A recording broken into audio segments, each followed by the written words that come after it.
insulin resistance the cause or the reason for menopausal belly fat? It is the number one reason that I get patients who are in this menopausal age come to me, right? They're struggling with weight gain, especially around the middle. So it's cosmetically unappealing to them, but also it puts their health at a greater risk. So today we're going to dive into this amazing topic around insulin resistance and how I've utilized some interesting tools to really help people navigate this and lose the weight that they've been struggling. Why would you want to listen to me? Well, my name is Dr. Lori Marvis. I'm a board-certified family and lifestyle medicine physician and a menopausal certified practitioner. And I went on that journey after hitting the menopause wall myself about a year ago, over a year ago now. At the age of 54, I'm here to say I survived it and I'm thriving. And I'm hoping to help others learn how to do that as well. By the way, before you leave, if you want to, before we do anything else, I need you to check the link below about my Master Menopause and Feel Fabulous webinar.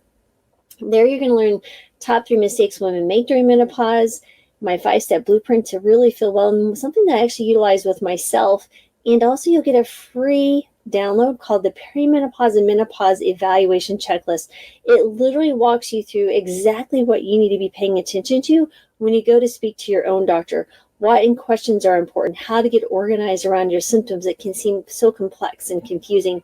It's a free download just for registering for the webinar. Even if you choose not to show up, at least I'm so thankful that you'll have this really handy document to really kind of organize yourself, save time in your appointment, and really get done what you need to get done with your provider. So now let's dive into today's topic. So, is insulin resistance the cause of menopausal belly fat? So maybe you step on the scale and the number has crept up again. Your favorite jeans, maybe they're too tight, right? The weight seems to have settled stubbornly around your middle, even though you haven't drastically changed your diet or lifestyle. That is the one thing that I'd say is this common thread with women is like, I've done nothing different. What is going on? It literally is a story of countless women and what they share during menopause. It's a sudden, frustrating shift of how your body stores fat. But this just isn't just about eating less or exercising more. Science reveals there's a hidden player driving this change, and that is called insulin resistance. Now, understanding how menopause influences your body's ability to manage insulin is really key to unlocking why belly fat accumulates and what you can do to stop it. So let's explore the really interesting, fascinating mechanisms at work, the role of your personal fat threshold, and the science-backed strategies that can really help you reclaim your waistline and your health. So first of all, what is insulin resistance? Insulin is a hormone that acts in your body as like a glucose manager. So when you eat, carbohydrates are broken down into glucose, which enters into your blood system or bloodstream. And then insulin helps transport that glucose into your cells, where it is used for energy or stored for later. Now, when your cells stop responding efficiently to insulin, it's a condition we call insulin resistance. Basically, glucose builds up in your stream. Now, to compensate, your body produces more insulin. Your pancreas is just like working overtime. This overproduction creates a perfect storm for fat storage, especially around your middle. So over time, insulin resistance can lead to type 2 diabetes, but even before that, it can contribute to weight gain and increased belly fat. Now, why does menopause trigger insulin resistance? There's going to be 4 reasons here. Number 1, of course, is the declining estrogen levels, right? So estrogen isn't just about reproduction. So it also plays a key role in your metabolic health.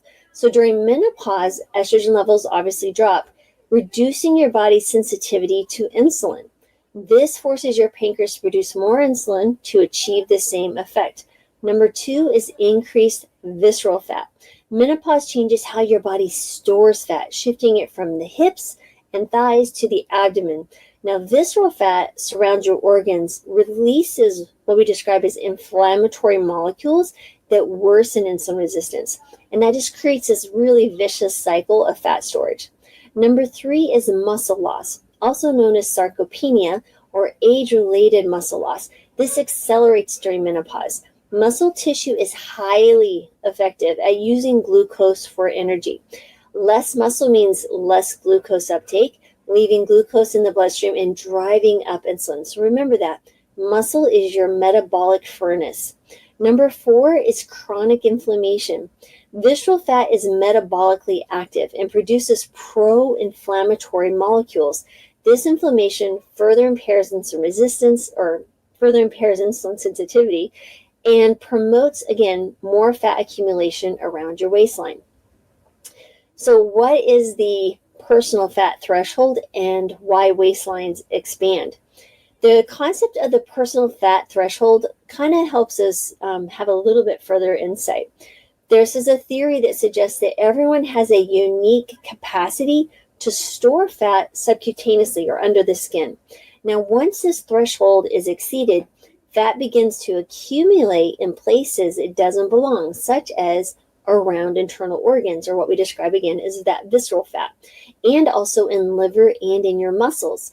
Now, for many women, menopause really marks the point where hormonal changes kind of will tip them over the personal fat threshold, really making abdominal fat more noticeable and difficult to lose.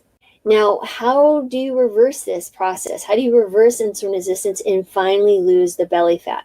Well, I'm going to walk you through very important steps. I'm going to tell you why it works and then what to do exactly, okay?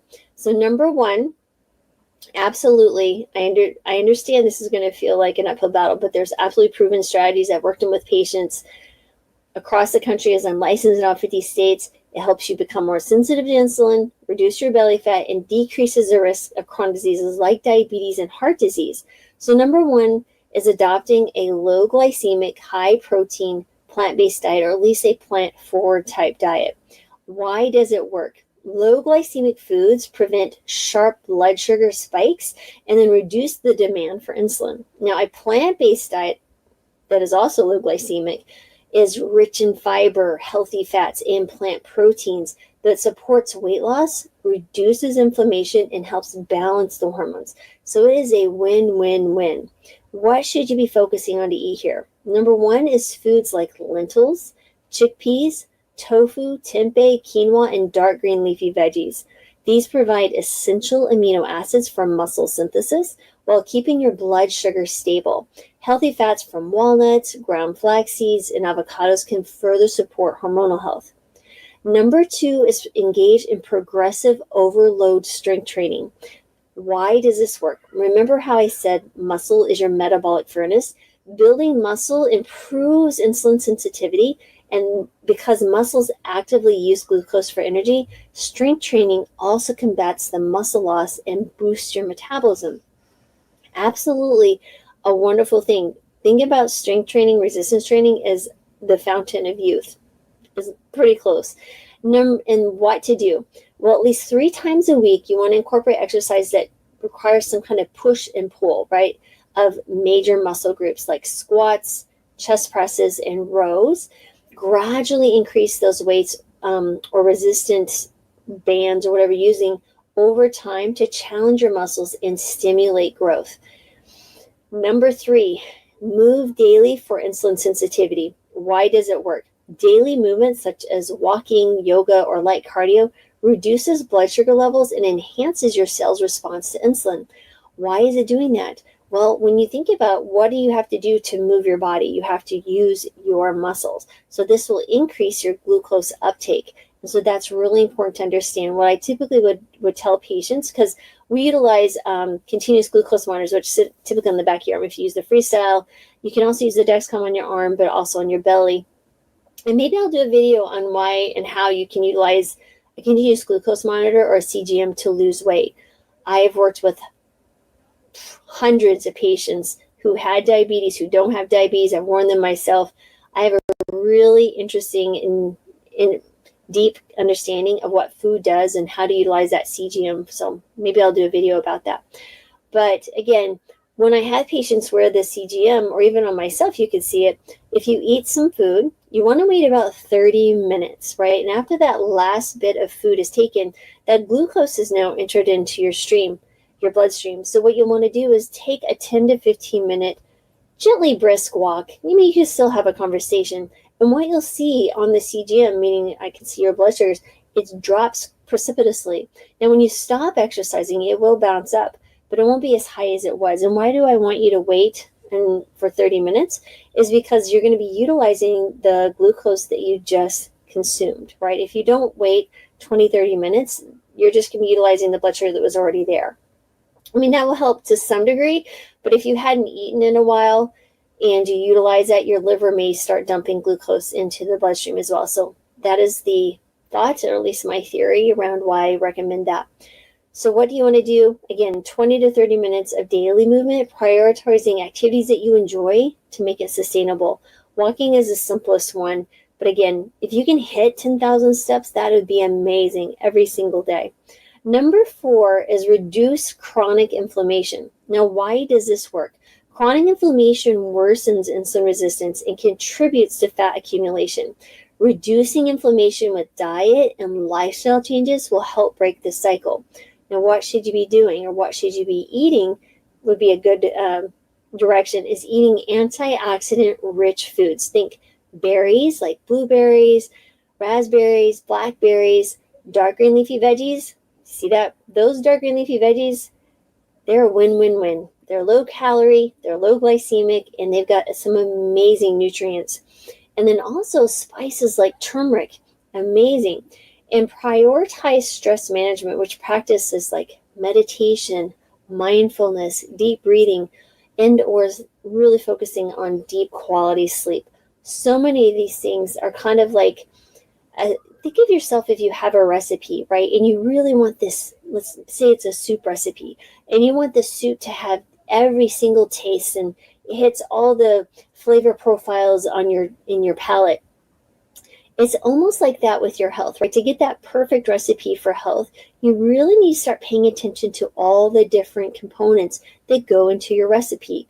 So that's why you have your resistance training and other movement. That's why you have the foundational things like the whole food plant-based diet, but lower glycemic, a little bit higher protein, why you want to focus in on your rest and your sleep, why you want to manage your stress, why you want to build a great support and community around your in your world. This is so important. So remember, if you're not doing well, what ingredient do you need to put into your recipe to make things better and make it work better? So think of it that way if you can, if that will help you start thinking about things in a deductive type of manner. Now remember, belly fat is the symptom, but your health should be your goal. And the reversing insulin resistance doesn't just help you lose belly fat, it also protects you against chronic diseases like type 2 diabetes, cardiovascular disease, and metabolic syndrome. So addressing the underlying causes can make you feel, one, stronger, right? You're going to feel more energized and really in control of your health and be more present for those that you so desperately want to be there for. Okay, so again, I hope that was helpful. If you want to learn more and how I can help you, you can also learn about an opportunity to work with me for an entire year in an amazing group of women. We meet twice a month for 90 minutes, sometimes longer, and really just kind of help each other and do some coaching along the way about menopause and some other things. You're going to learn all about that opportunity in my Master Menopause and Feel Fabulous free webinar, guys. Again, top 3 mistakes women make during menopause is one of the things you'll learn. And then my 5-step blueprint that I utilize on myself and I utilize with patients, not only in menopause, but other things too. It's a wonderful kind of framework, kind of like I mentioned how the recipe is. This is kind of the framework of how you can approach any problem. And once you understand the framework and walk yourself through it, it's going to be very, very helpful. It's all free. You'll walk away learning more about yourself and your body and learning some things. Plus, remember, you get that perimenopause and menopause evaluation checklist. So the link is below. Please share this with someone. Subscribe. We'd love to have you as part of the community. Share this with your Facebook groups, your sisters, your friends, whomever you feel. If they're walking through or near this perimenopause, menopause, postmenopause, it can help everyone. Please share this video. Would love to share the word and how we can all get healthier. So Thank you again for being here. I'm sending gratitude, joy, love, and healing your way. And may you have more of that in your life, and because we absolutely need more of this in this world. So thanks again, as always, for being here, and I will see you next time.